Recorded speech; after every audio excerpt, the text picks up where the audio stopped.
Good evening, everyone. It's always a joy to be able to welcome you to these midweek Bible studies. And I'm especially grateful for you this evening taking some time to carve out some time to engage in a bit of Bible study before you literally carve a turkey or a ham tomorrow as you celebrate Thanksgiving. I hope you're able to do that with your family. This evening, we're wrapping up our current quarterly with a study of the one chapter book, the letter of Paul to Philemon. The theme is restoration as we think about Paul's appeal to Philemon to restore the runaway slave Onesimus. And it's logical to include a study of Philemon in the same quarterly in which we've studied and examined the book of Colossians, because those are companion letters with Onesimus, the runaway slave that belonged to Philemon, also being mentioned in Colossians 4:9 as a faithful and beloved brother.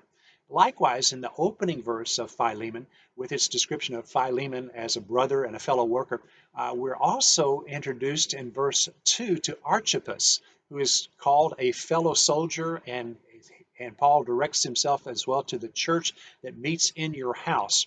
Um, Archippus was also singled out for greetings by Paul in Colossians 4:17, where he is urged to take heed to the ministry which you have received in the Lord, that you may fulfill it. Most scholars believe that Archippus was the leader of the house church that met in Philemon's home in Colossae. Perhaps he himself was Philemon's son. We don't know that for sure, as the biblical record is silent on that, but it is clear that Philemon hosts the house church that meets in Colossae, the church that would have received that letter written to the Colossians. And Paul singles out Philemon for some high words of praise in verses 4 through 7 of this letter that's addressed to him after the typical greetings and the salutations of grace and peace that are found in the opening verses. Paul expresses his profound thanksgiving for Philemon, and especially for the love and the faith that he has shown toward Christ and to all the saints. And in a glowing tribute to Philemon, Paul writes to him in verse 7, "For I have come to have much joy and comfort in your love, because the hearts of the saints have been refreshed through you, brother." And with his introductory remarks completed, Paul proceeds in verse 8 to the gist of what has motivated him to write to his friend and co laborer in the gospel. Paul mentioned in the preceding verses of the loving actions of Philemon toward his fellow believers, and now Paul is going to tactfully appeal to him to act yet again in kindness in receiving back into his household the runaway slave Onesimus. In verses 8 and 10, Paul declares that he has enough confidence and boldness in his position as an apostle to command Philemon to accept Onesimus back. But instead of doing so, he opts to appeal to him on the basis of love, or for love's sake, as some versions translate that phrase. And we're left to speculate here, who is the source of this love and who is its recipients? To whom is it directed? Is it Philemon's love for Christ, or Christ's love for Philemon, that undergirds Paul's appeal?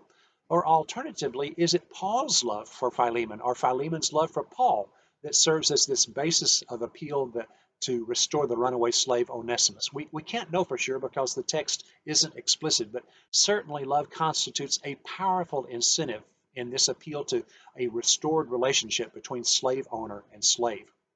And the tact with which Paul couches this appeal is further noted in verse 9, where Paul describes himself as an aged or elderly man, and at the same time describes himself as a prisoner of Jesus Christ. Both of these factors undoubtedly are designed to elicit a degree of sympathy from Philemon and to engender a greater willingness to respond positively to the appeal that Paul is making to him. Now, we don't know Paul's exact age. The scriptures never give us a biographical timeline of Paul's life in that sense of knowing when he was born. But he evidently was getting on up in the years at the time of this writing, and we can surmise that he must have been older than Philemon.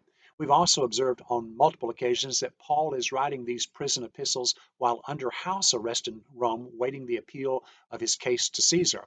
And now he appeals to Philemon's sensibilities with this mention of his age and his imprisonments, but ultimately he decides to leave the decision up to Philemon rather than ordering or commanding his co-worker in Christ to accept Onesimus back. In verse 10, that appeal takes on an even more personal tone when Paul appeals to Philemon on behalf of Onesimus, calling the runaway slave my son. And Paul adds that Onesimus became his spiritual son while he was in prison. And once again, Paul doesn't supply the details of how Onesimus came to embrace faith in Christ for salvation, but clearly Paul indicates that he himself played a major role in the slave's conversion. That experience of trusting in Christ transformed Onesimus from a mere slave, the property of Philemon, to a brother in Christ and a member of God's forever family. And the poignant appeal to Philemon on behalf of Onesimus as Paul's own son undoubtedly impacted Philemon greatly. And Paul's next statement in verse 10 is a play on words. The name Onesimus was apparently a fairly common name among slaves, and it meant useful or profitable. But Paul tells Philemon that Onesimus had become useless to Philemon during his absence, having run away from his master. And whatever valuable service Onesimus had been rendering to Philemon's household disappeared when he fled. Now, having come to faith in Christ, Onesimus is valuable both to Paul in his ministry as well as to his master Philemon. Now, we don't know for sure in what capacity exactly Onesimus was proving to be a useful asset to Paul in his ministry while he was confined under house arrest, but it's clear that the apostle deems this runaway slave as very beneficial in his ministry. Obviously, he would likewise be profitable to Philemon if he returned to the household of his master and there resumed his duties. And though he himself could possibly benefit more from Onesimus's ongoing help in his ministry, Paul resolves in verse 12 to send this converted slave back to Philemon, thus leaving Philemon to make the ultimate decision of whether or not to embrace him and to welcome him back into the household. Paul adds, though, another stirring statement about his vital spiritual connection to Onesimus when he states, I have sent him back to you in person, that is, sending my very heart. We can only speculate as to the depths of love that Paul felt for this runaway slave, whom he had led to faith in Christ and who evidently had served him well in his ministry while he was confined. The phrase does suggest Paul's love for Onesimus was profound. Perhaps many of you I've heard the old time expression that has a kind of a colloquial twang to it, if I had my druthers. I did a little research and I found that that expression first appeared in print in the late 1870s, and it was a contraction of the words would rather. And that phrase later morphed as it was used and probably pronounced and mispronounced. And so it became druthers. And Paul tells us in effect in verse 13 that if he had his druthers, he would prefer to keep Onesimus with him so that he might continue to minister to Paul's needs on Philemon's behalf. That latter phrase suggests that Philemon himself would like to be able to serve Paul directly during his imprisonment for the sake of the gospel, but he is unable to do so, perhaps given the distance from where he is and also the circumstances that perhaps prohibit him from being present physically with Paul. Again, the suggestion here is that Onesimus's service to Paul while in prison has been invaluable. Paul quickly adds, though, in verse 14, that he has taken the initiative in sending Onesimus back because he didn't want to do anything without his co laborer's consent, choosing instead to leave that matter in Philemon's hands so that it would be a free will decision by him as to whether or not to receive Onesimus back. Paul's language does indicate here that he considers Philemon's restoring Onesimus to the good graces of the household as a good deed on his part, especially when he personally makes that decision of his own free will and volition. Going back to verse 9, Paul had couched his appeal on the basis of love, and he expresses his confidence that Philemon will do the loving thing of welcoming Onesimus back home of his own accord and not merely because Paul has compelled him to do so. And I think this section of the letter raises the question, at least it does in my mind, about the motivations behind our actions and the question of heavenly rewards as well. Clearly, obedience to the Lord ought always to be the goal that we strive to attain, but I think the issue of why we do what we do may well influence the nature of any eternal and heavenly rewards that await us. If our obedience to the Lord reflects only a sense of obligation and duty and perhaps the fear of punishment if we fail to obey, I suspect that our rewards for such obedience may be a bit meager. If, on the other hand, our obedience flows from a heart of devotion to the Lord without having to be compelled by threats, I anticipate that rewards for such obedience would be greater than the grudging or begrudging obedience that I just mentioned. Well, in verses 15 through 16, Paul suggests that the providence of God may well be at work in the situation as well, with Onesimus having fled from Colossae, apparently to Rome, where Paul has been able to lead him to faith in Christ. Paul contrasts the relatively short time that Onesimus has been away, he describes it as brief or a season or for a while, with the prospect of getting him back forever on a permanent basis. And we see here once more that Paul is using tact as he interprets Onesimus's flight from Philemon in the most positive light possible as a prelude to a permanent relationship with him in the future. And furthermore, Paul's calling attention here to the changed nature of the relationship that will exist between the owner and the slave if Philemon welcomes Onesimus back. Verse 16 says that henceforth Onesimus will no longer be a slave, but more than a slave, a dearly loved or beloved brother in the faith. Paul acknowledges that Onesimus has already become such to him personally. He describes Onesimus as a beloved fellow disciple. And now he suggests that Philemon too will enjoy a distinct relationship with him both in the flesh and in the Lord. I don't think it's much of a stretch to believe that Paul's words here anticipate and maybe are making a implicit appeal to emancipate Onesimus and free him from his enslavement to Philemon. I mentioned last week that Paul doesn't challenge the existence of slavery as an institution in the Roman Empire because that would have been a bridge too far for him to cross, exposing Christianity to persecution at a much earlier date. It also was probably just a totally unrealistic expectation given how deeply entrenched the practice was in those days. But now, on a personal level involving two brothers in Christ, one a slave owner and one his slave, I believe Paul is not so subtly hinting here at the possibility that Philemon might liberate Onesimus from his status as a slave. This passage also offers a powerful teaching about how we're to view one another as members of God's forever family, the capital C church, the universal church, as well as our local congregation. Notice the repeated use of the word brother by Paul to describe both Onesimus and Philemon.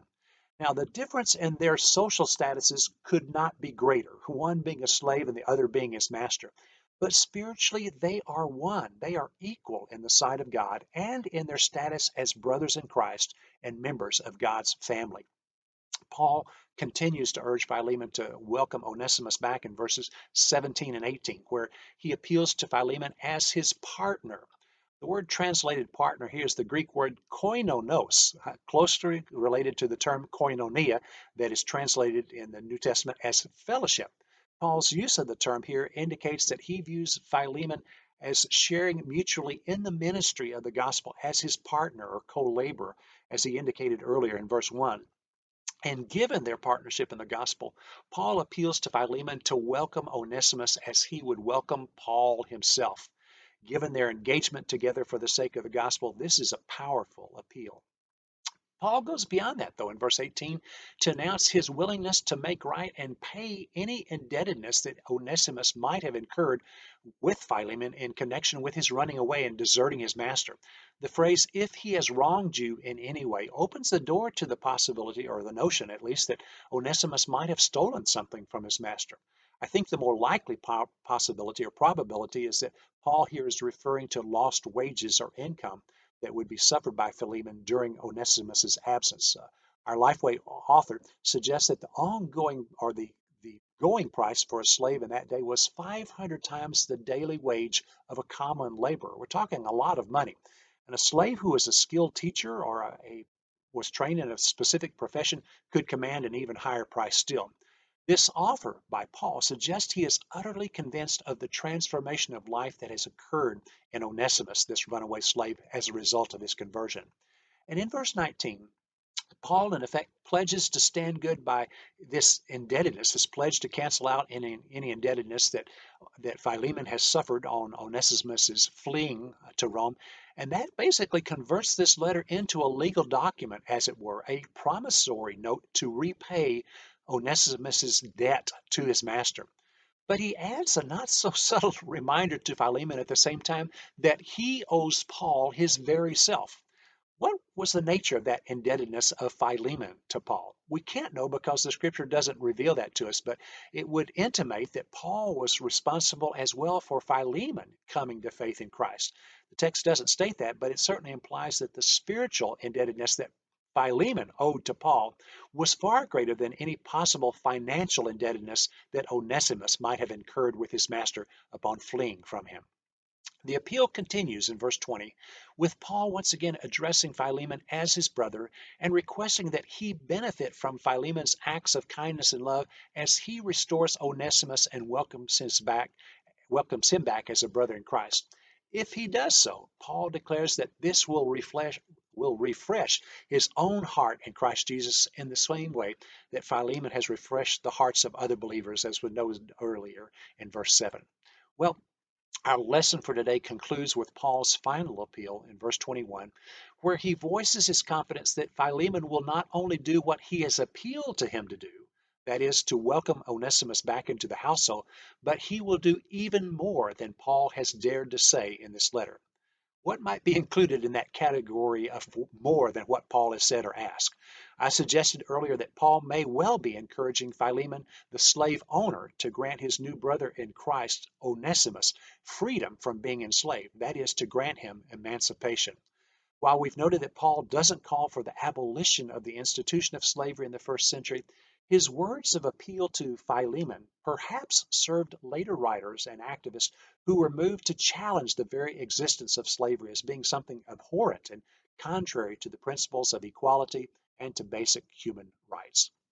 Well, I want to thank you for joining again with me this evening for our Bible study from Philemon. We are wrapping up with this study, our current quarterly, and our next quarterly beginning on December 5th, that Sunday, and the week leading up to that, we will be studying Ezekiel and Daniel together. Well, listen, I hope you have a wonderful Thanksgiving tomorrow and that you're able to spend that with family and friends. And I look forward to seeing you this coming Lord's Day. Would you pray with me as we wrap up our study this evening? Our gracious Heavenly Father, we thank you so much for your word. We thank you for this unique letter, a personal letter, in which Paul addresses his co laborer Philemon and appeals to him to accept back, to restore a relationship with a runaway slave. And Father, we know that the gospel is a powerful instrument, a powerful tool that you have used to transform relationships between people who are at odds with one another. And we pray that you would do that even in our day, that you'd continue to use the gospel, use us as your instruments to be agents of reconciliation, as folks who are estranged from one another and estranged from you through the power of the gospel might be reconciled to one another and to you in faith through Christ Jesus. It's in his name we pray. Amen. God bless you. I hope you have a great evening. Look forward to seeing you this coming Lord's Day. Bye for now.